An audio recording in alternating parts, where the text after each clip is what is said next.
ઓલા કમળસિંહ શેઠ હતા ગઢડામાં, એની ઘરવાળીનું નામ હતું જીવીબાઈ. એ રામપુરમાં રહેતા હતા અને મહારાજ એક રામપુર પધારેલા. કેમ છે કમળસિંહ શેઠ? કે મહારાજ આ નાની એવી હાટડી જેવી દુકાન ચલાવું છું, પણ રોટલાનું પૂરું થતું નથી. ત્યારે મહારાજ કે એમ કરો ગઢડા વહી આવો. પછી મહારાજને ગઢડા લાવેલા અને દાદા ખાચરને વાત કરી કે આને રહેવા માટે એક મકાન આપજો. એ નાની એવી એક દુકાન કરેલી, વેપાર કરે કમળસિંહ શેઠ ને રોટલાનું પૂરું થાય. એવી ગરીબ પરિસ્થિતિ, બહુ એવી ગરીબ પરિસ્થિતિ હતી. એમાં વળી ગઢડા રહેવા આવી ગયા.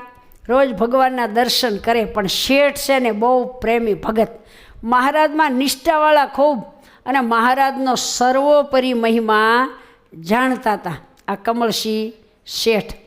તે એક દિવસ છે ને જ્યાં દાદા ખાસરીને રહેવા ઘર આપ્યું હતું ને, ત્યાં મહારાજ નીકળ્યા. નાની એવી રહેવાની એક ઓરડી હતી. શેઠ તો દુકાને ગયેલા, તેમાંથી ધુમાડો નીકળે.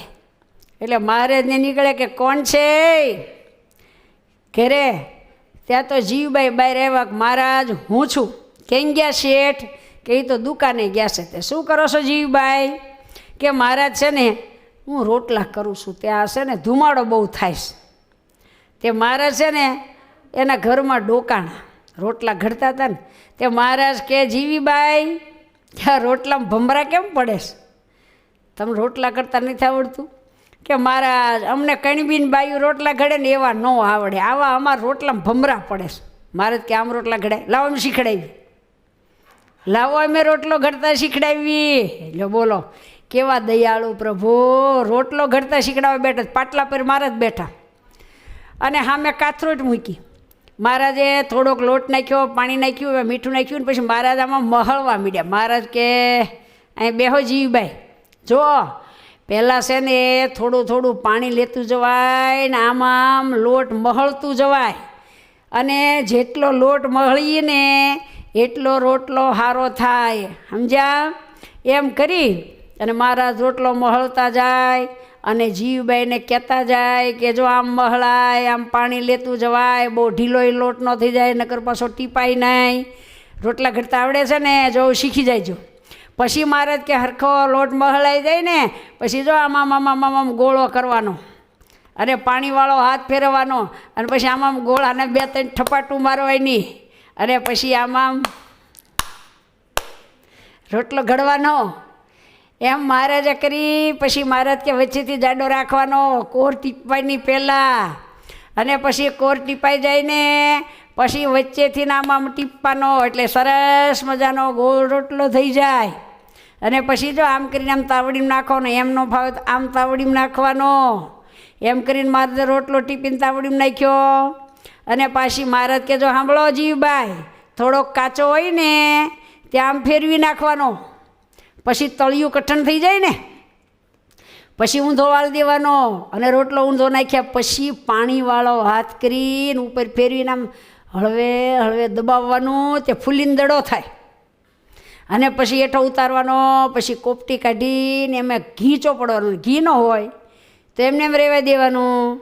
એમ કરીને રોટલો ઘડીને જીવબાઈને શીખડાવ્યો. આમ મહળાય, આમ ફૂલીને દડો થાય, એવું બધું દેખાડ્યું. રોટલો કરી બતાવ્યો મહારાજે. લ્યો જીવબાઈને આમ રોટલો શીખડાવ્યો. પછી મહારાજ કે આ તપેલીમાં શું છે? કે મહારાજ સવારે દરબારમાં ગઈ હતી, તે આ જીવબાઈને એણે રીંગણાનું શાક કરેલું ને ઓલા ડીટિયા વધારાના કાઢી નાખ્યા ને, એ ડીટિયા હું લાવી મહારાજ. પછી ઝીણા સુધારીને મેં વઘાર્યા, તે શાક બને. મારે કે આવો વઘાર તો કેમેલ કોઈ દેખાત નથી, લાવો લાવો એમ તમને વઘાર કરતાં શીખડાવી. તે મહારાજ છે ને કાથરોટમાં એ તપેલીમાં જ શાક નાખી દીધું. પછી તપેલી ચૂલા પર મૂકી, એમાં થોડુંક 2 ચમચી ઘી મૂક્યું, અને ઘી ગરમ થયું એટલે મહારાજે એમાં જીરું નાખ્યું.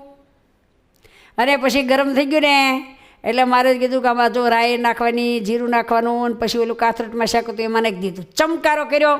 પછી મહારાજ કે જો આમાં પછી હરખા મસાલા નાખવાના, એટલે સરસ મજાનું શાક બની જાય. એમ કરીને મહારાજે જીવીબાઈને રોટલો ને શાક કરતાં શીખડાવ્યું. અને પછી બાઈ મંડી પગે લાગવા, અરે પ્રભુ દયાળુ, સારું કર્યું તમે મને રોટલો કરતાં શીખડાવ્યું, શાક કરતાં શીખડાવ્યું.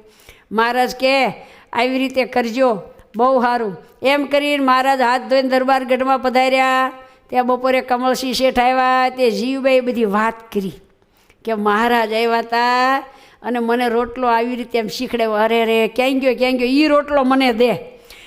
જો આપણે કોણ કહેશે આપણે ગરીબ છીએ? કોણ કહેશે આપણે ગરીબ છીએ?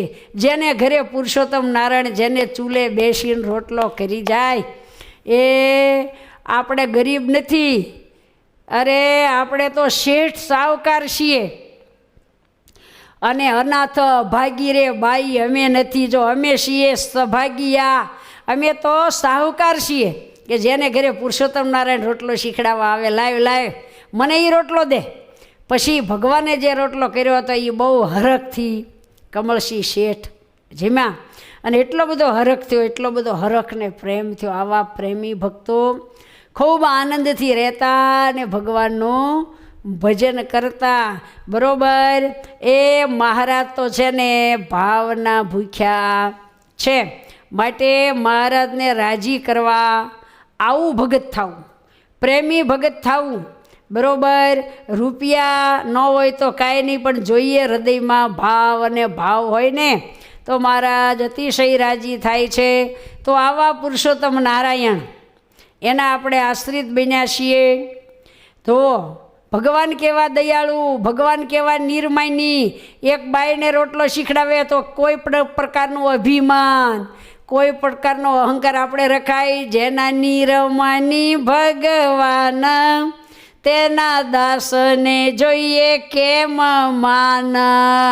નિર્માની ભગત એક ભાઈને રોટલો શીખડાવવા જાય એવા કેવા નિર્માની ભક્ત. માટે આપણે આવા જ દાસાનું દાસ થઈને રહેશું ત્યારે શ્રીજી મહારાજ આપણી ઉપર બહુ રાજી થશે. તમે બધાએ જોયું જ હશે, જ્યારે આપણે શાકોત્સવ હોય ત્યારે જીવીબાઈને રોટલો કરતાં શીખડાવે છે એવું ચિત્ર કાયમને માટે આપણે એ શાકોત્સવમાં એ બેનર બાંધીએ છીએ અને બધાએ દર્શન કરે છે. તો આવા ભક્તો ને આવા ભગવાન એવા સર્વોપરી સ્વામિનારાયણના આપણે આશ્રિત થયા છીએ. માટે રાત દિવસ ભજન કર્યા કરવું. સ્વામિનારાયણ સ્વામિનારાયણ સ્વામિનારાયણ સ્વામિનારાયણ સ્વામિનારાયણ સ્વામિનારાયણ સ્વામિનારાયણ સ્વામિનારાયણ. અસ્તુ. જય સ્વામિનારાયણ.